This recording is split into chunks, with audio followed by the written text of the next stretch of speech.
जय श्री राम सभी को। आप सभी का एक बार फिर से स्वागत है आंजनी में। आज की वीडियो में हम आपसे बात करने वाले हैं छठ महापर्व की।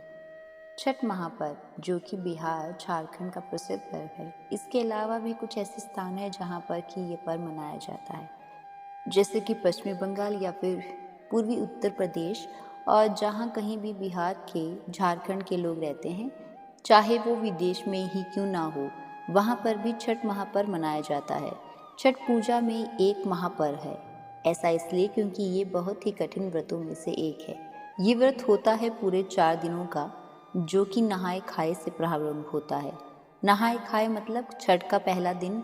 इस दिन घर की सफाई करके एकदम शुद्धता के साथ सात्विक भोजन बनाना है, जिसमें कद्दू की सब्जी बनती है। कद्दू मतलब घिया और चने की दाल, ये दोनों चीज़ें मिलाकर और सब्जियां बनाई जाती है, और फिर चावल बनता है। और नहाए खाए के दिन बाल धोकर बिल्कुल शुद्धता और सात्विक होकर छठ माता का और भगवान सूर्यदेव का ध्यान करके कद्दू भात खाकर ही व्रत का प्रारंभ किया जाता है। फिर दूसरे दिन होता है जिसे हम खरना कहते हैं। खरना के दिन एक ही बार भोजन करते हैं और शाम के समय और पूरे दिन निर्जला ही रहा जाता है, मतलब बिल्कुल भी अन्न और जल का सेवन करना नहीं चाहिए।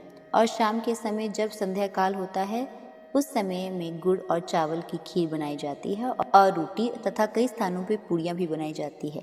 लेकिन ज़्यादातर स्थानों पर रोटी बनती है, सादी रोटी, उसमें घी लगाकर, और गुड़ की खीर जिसे कि बखीर कहा जाता है, उसी के साथ ही जो व्यक्ति व्रत करता है उसे ग्रहण करता है। और प्रसाद के रूप में ही यही बखीर और रोटी जो है वो आसपास के लोगों में भी वितरित की जाती है, मतलब प्रसाद इसका बहुत महत्वपूर्ण माना जाता है। खरना का प्रसाद परिवार के लोग भी खाते हैं और आसपास भी बांटा जाता है, मतलब जिनके यहाँ छठ नहीं होती उनके यहाँ ये प्रसाद ज़रूर दिया जाता है। फिर तीसरे दिन होता है जो कि मुख्य छठ होता है।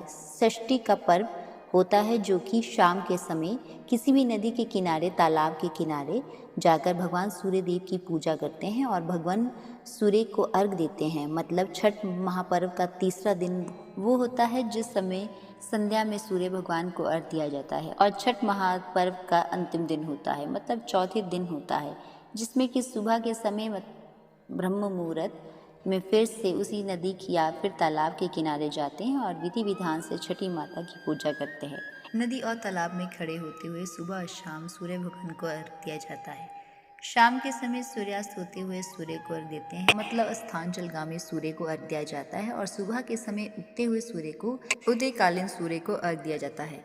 यह एकमात्र ऐसा व्रत है जिसमें कि अस्तांचलगामी सूर्य की भी पूजा होती है। और चौथे दिन सुबह के समय भगवान सूर्यदेव को अर्घ देने के बाद इस व्रत का समापन किया जाता है, पारण किया जाता है। तो मतलब नहाए खाए से ऊंचा अर्घ तक ये पूरे 4 दिनों का पर्व होता है, जिसमें बहुत ही श्रद्धा भाव से समर्पित किया जाता है। ये आस्था का पर्व कहलाता है। इसको ऐसा इसलिए कहते हैं क्योंकि इस व्रत में कहीं पर भी किसी मंदिर में जाकर पूजा नहीं करते हैं। किसी भी खुले स्थान में जाकर जहाँ पर कि जल की व्यवस्था हो, वहीं पर सच्चे मन से छठी माता का अध्ययन करके और भगवान सूर्यदेव की पूजा की जाती है। जो भी व्यक्ति इस व्रत को धारण करते हैं, छठी माता की पूजा करते हैं, भगवान सूर्यदेव की पूजा करते हैं, उनके मन की समस्त मनोकामनाएं पूर्ण होती है। इस व्रत को धारण करने से सुख, समृद्धि, संतान, सौभाग्य, हर प्रकार की कामना पूर्ण होती है। ये व्रत इतना महत्वपूर्ण है। और अब जानते हैं कि छठ महापर्व कब से प्रारंभ हो रहा है और कब से समाप्त होगा। देखिए, छठ महापर्व का पहला दिन नहाए खाए का होता है, जो कि 5 नवंबर 2024 मंगलवार को पड़ रहा है। देखिए, जब व्रत होता है या कोई भी महापर्व होता है या बड़ी कोई पूजा हो जो वर्ष में केवल एक बार ही आती हो, तो ऐसी अवस्था में बार से बड़ा त्योहार होता है तो बार नहीं देखा जाता, इसलिए आपको बाल धो लेने चाहिए। छठ पूजा का दूसरा दिन है खरना, जो कि 6 नवंबर 2024 बुधवार के दिन पड़ रहा है। छठ पूजा का तीसरा दिन हो रहा है 7 नवंबर 2024, जो कि गुरुवार के दिन में। तो 7 नवंबर को शाम के समय संध्या अर्घ का दिन है और छठ पूजा का चौथा दिन है। उस अर्घ का दिन जो कि 8 नवंबर 2024 शुक्रवार को है, तो मंगलवार से प्रारंभ होकर 5 नवंबर 2024 से अंत होकर 8 नवंबर 2024 तक शुक्रवार के दिन छठ महापर्व, छठ पूजा का समापन होगा। षष्ठी तिथि प्रारंभ हो रही है 7 नवंबर को सुबह 12:41 पर। षष्ठी तिथि का समापन हो रहा है 8 नवंबर को सुबह 12:35 पर। तो सूर्यकालीन तिथि के अनुसार छठ पूजा का संध्या अर्घ सूर्य को देते हैं। तो 7 नवंबर को सूर्यास्त का समय रहेगा शाम को 5:29 से और 8 नवंबर को सुबह के समय अर्घ दिया जाएगा। तो सूर्योदय का समय रहेगा सुबह 6:37 पर। तो छठ महापर्व शुरू हो रहा है 5 नवंबर को और समाप्त होगा 8 नवंबर को।